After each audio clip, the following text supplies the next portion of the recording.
Hey guys, it's Courtney and welcome to my channel. In today's video, I'm going to show you guys all of the stuff that I got from the Beauty Insider Sephora sale that they had going on. So if you are interested in this whole ton box full of stuff that I didn't need to purchase, but I purchased anyway, then please keep watching. I'm going to start off by giving a few disclaimers. One, if you hear anything in the background that is my kids, they are homesick today. It's almost like one of them caught a cold and then gave it to the other one, so they're both in there coughing and sneezing and whatnot. So yeah. Two, if you notice a big puffy white area around my eyes and you're like, why do you look like a ghost? It's because I was trying out a few different products from a certain brand. Sorry about that. That video will be up prior to this, before or after this one. If you are curious on how I got my eye makeup, that will be in that video as well. So yeah, let's get into it.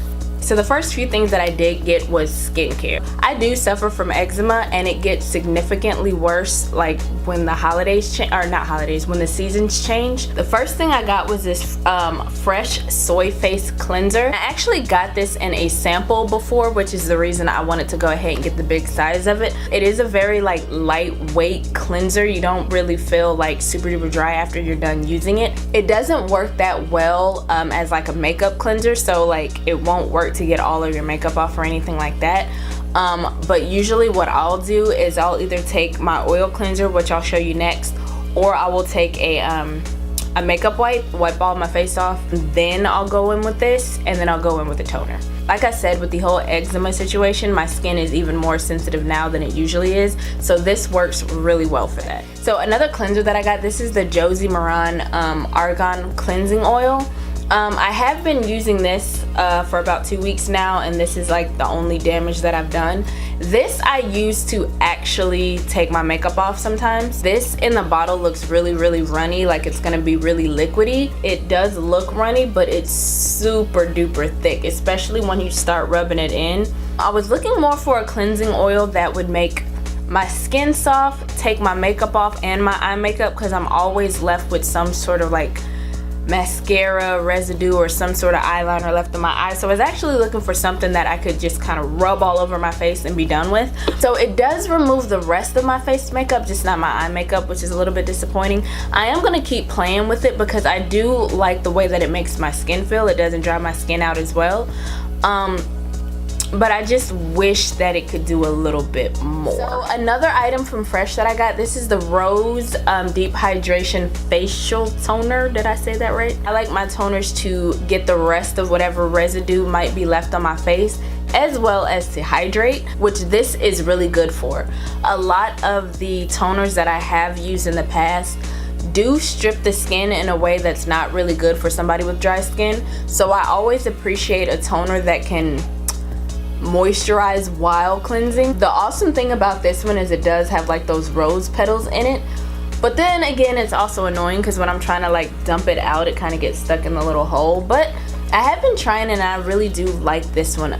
Okay, so I believe this is like the last of the skincare situation. So this is the Kona eye stick from First Aid Beauty. I realized that eye creams just might not be the way to go for my skin, so I picked this one up. It's almost like a under eye primer. It's not necessarily cooling, but it does go on really smooth, and it's just like a light layer of moisture, which I do love. One thing that I did want to mention that I was gonna get for the sale was the McGrath Mothership 5, the Bronze Seduction palette. So what had happened was I was actually gonna get the palette like when the sale first started, but like everybody beat me to it and it was sold out by the time I was ready for it. I was like, no! So I went on the McGrath Labs website and I was able to pick it up. Not only was I able to pick it up, but I was able to pick it up for 10% off. So I do have that.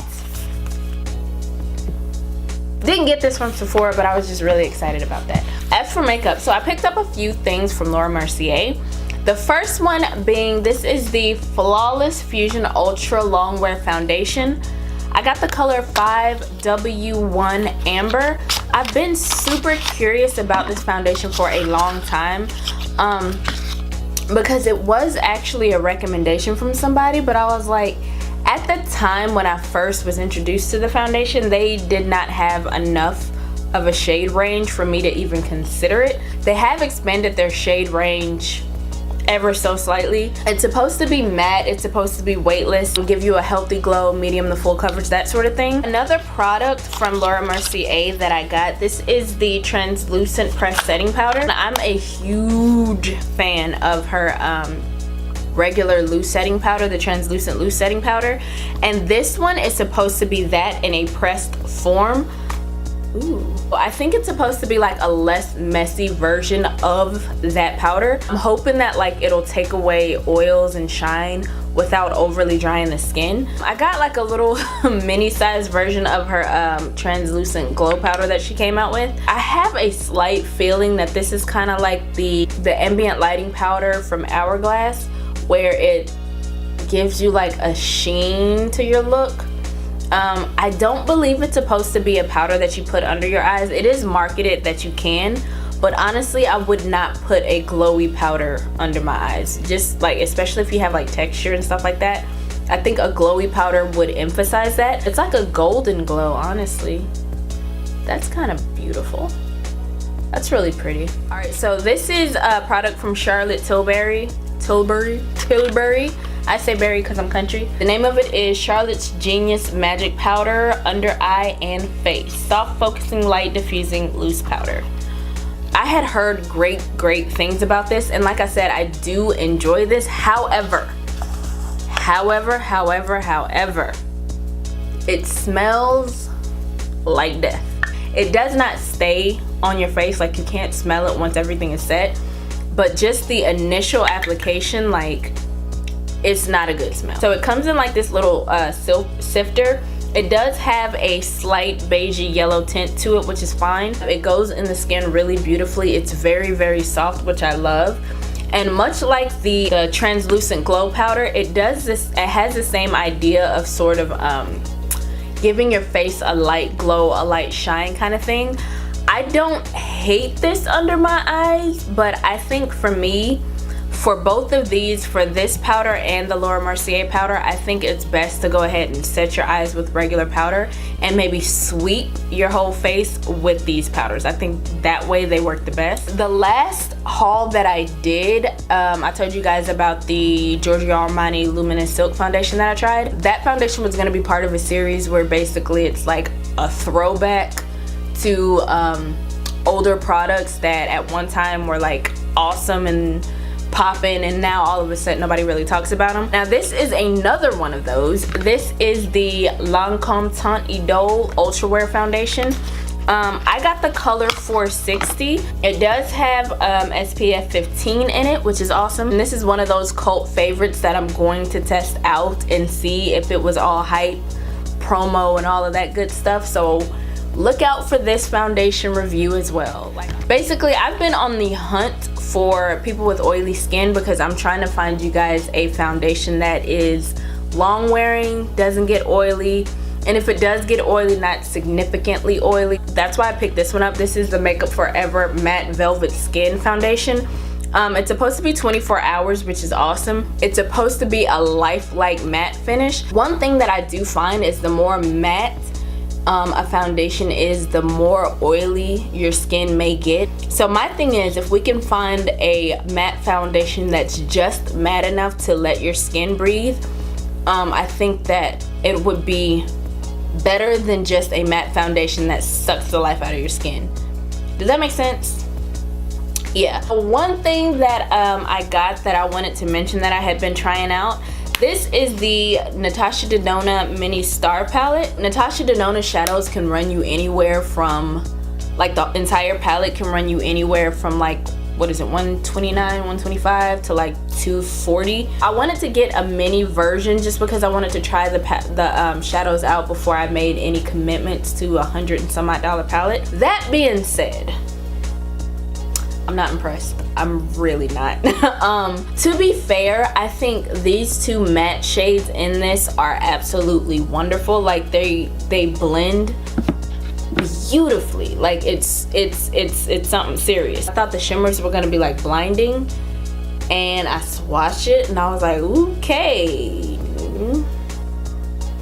And I tried packing the shimmer shades on with the brush. I tried my finger, I tried spraying the brush, and honestly I don't get any more color payoff than what you see right here. It's not bad, but if we're gonna be spending hundreds of dollars on shadows then I need way more pigmentation than this, you know what I mean? Natasha Denona did come out with the Safari palette, which I was interested in, because in all honesty that one's an all matte palettes, and like I said, her mattes actually performed really well.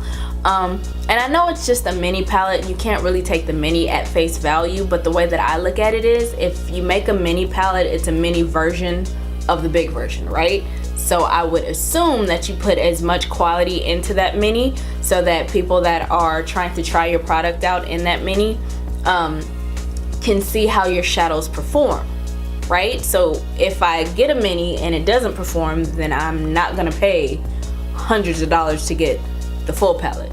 If you've had better luck with the Natasha Denona shadows, please leave it in the comments. Let us know. Let us know what palette to try, because this one, that's a no-go. The rest of these products are more like products that I needed to replenish all of that good stuff that I already had. You guys already know, like, I use this as my main setting spray. 2 of these in one for $39 plus the 20% off, so it's like I only paid for one, which is awesome. That's like my favorite setting spray I think of all time. It just always leaves my skin so luscious looking. I also re-upped on, I got the NARS Radiant Creamy Concealer. I am in the shade Sucre de Ogre, whatever. I'm in this shade. Anytime that there is some sort of sale, like at Sephora or Ulta, where you can get a really good discount, I always would suggest getting a perfume. This perfume is the Giorgio Armani C perfume. This and the Flower Bomb, I get the most compliments hands down. To me, this is like the best fall scent, because it's like a warm scent, but it's spicy at the same time. Like, I don't know how to describe it. It's literally something that you have to go and smell. It's so funny because the first time I sprayed this, I did not like it, and then I don't know what happened, like a few months later I tried it on my actual skin and I was like, this is delicious. So yeah, so I got a re-up on the Armani C. This one you guys probably already guessed I was gonna get. This is the Pat McGrath Labs Matte Trans Lipstick. This color is Magnanimity. I needed like a darkened red color. Like a dark burgundy color. That would go really good with this lip actually. Alright, so the last lippy I got is from YSL. This is the Rouge Volupté Shine Oil and Stick. It's almost like it's in between being a gloss and a lip balm, if that makes sense. Like it's right in the middle of that, because it gives you the shine of a gloss, but it gives you the moisture of a lip balm. I know Pat McGrath came out with one, but I haven't tried that one yet. Alright guys, hopefully this video was entertaining, if not helpful, if not informative. If so, please go ahead and give me a thumbs up. Let me know of any products that you guys didn't see here but that you're curious about. Maybe I can try some of those products out. Let me know if there's any products that you saw in here that you're really curious about and want to know the tea on. As far as the actual foundations go, I am going to do reviews on the actual foundations.